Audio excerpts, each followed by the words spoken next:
Para saan yan? Eh di ba sabi mo, vlogger yung ex-stepdaughter mo? Eh di para sa content niya. Para naman ma-excite ang viewers niya.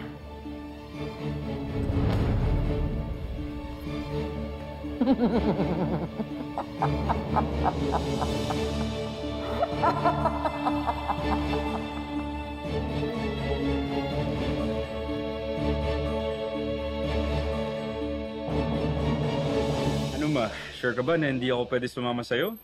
Wag na, mabubor ka lang doon. Ako, isa pa baka mambabae ka doon eh. Ang sakit lang ang ulo ko. Grabe ka naman sa akin, ma. Don't worry, Mom. I'll make sure Drew doesn't misbehave himself while you're gone. 2 weeks lang naman ako doon sa Paris. Pag may problema, tawagan niyo ako, ha? Pakisabi kay Ikit, pagbalik ko galing ng Paris, tutulungan ko siya doon sa kaso sa tatay niya. Kayo nang bahala sa kanya, ha? Lahat ng assistance na kailangan niya ibigay niyo. Alam niyo naman, bukod sa inyo at kay Emily, si Ikit na lang nagpapagaang ng loob ko. Dahil anak na rin ang turing ko sa kanya. Don't worry, ma. Kami nang bahala kayo. Amping duha. Tay. Bye, Mom. Take care of yourself too, Mom. Ingat, ma. Di ba, Salubong ko, ha. Oo.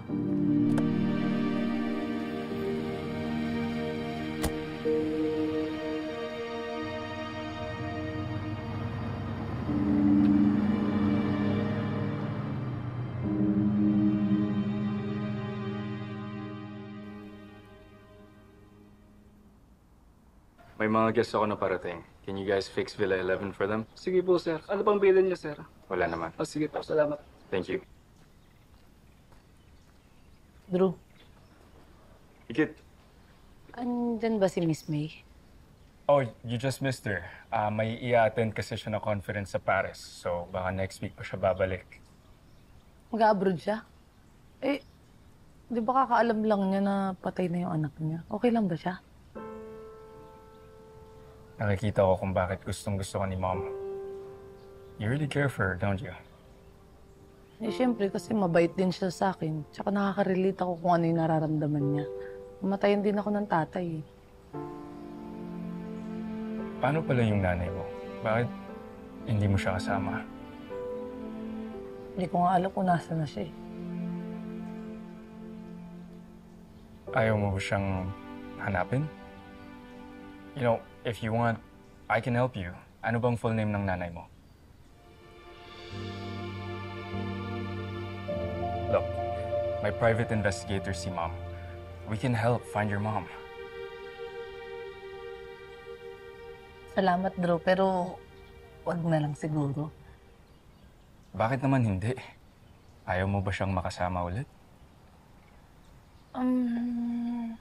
Siyempre, gusto. Pero yun din kasi yung lagi kong iniisip eh.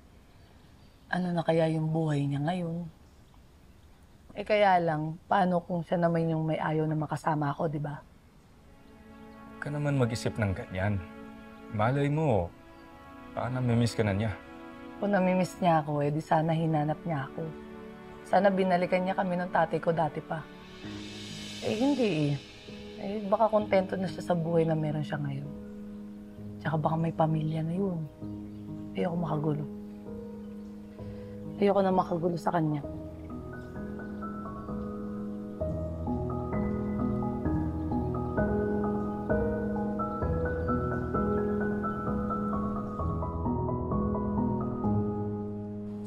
Alam mo, isang araw pa lang nawawala si Miss Mo.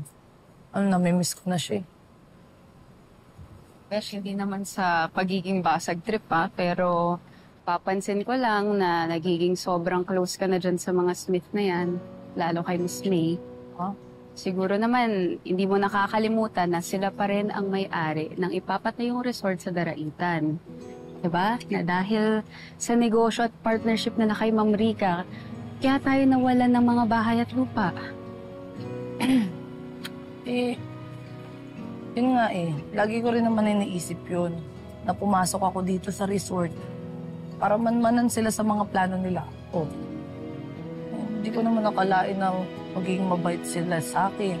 Tapos mapapagaan yung loob ko. Okay. Sa tingin mo ba, totoo yung pinapakita nila sa'yo? Ako, kasi sabi pa nga sa akin ni Miss May, natutulungan niya daw ako sa kaso ni tatay. Pag napatunayan kong sama talaga ugali ni Tita Rica.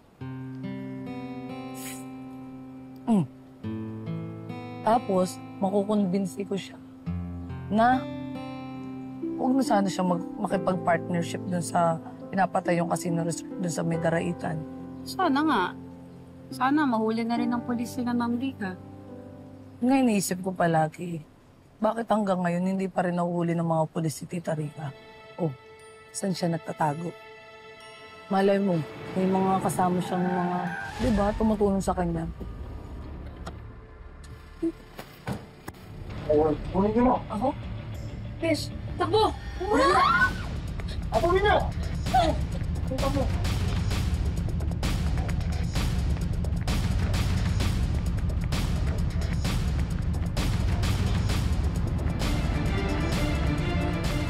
Alert all units! May gulo dito sa labas! Saan pa yung dalawang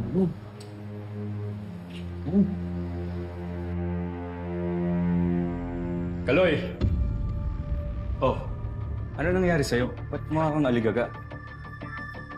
Where's Gemma Luanikit? Yan nga po eh. Tinatawagan ko nga po eh, pero hindi po sumasagot. Baka naman nahirapan lang sila sumakay o na-traffic? No. But they're never late. Bilisan mo, tumawag ka ng polis! Hey! What's going on? Sir, may mga armadong lalaki sa labas ng resort. Tinambangan daw si Ikit at Gemma Lu. Sige, sir. Go, go, go, go, go.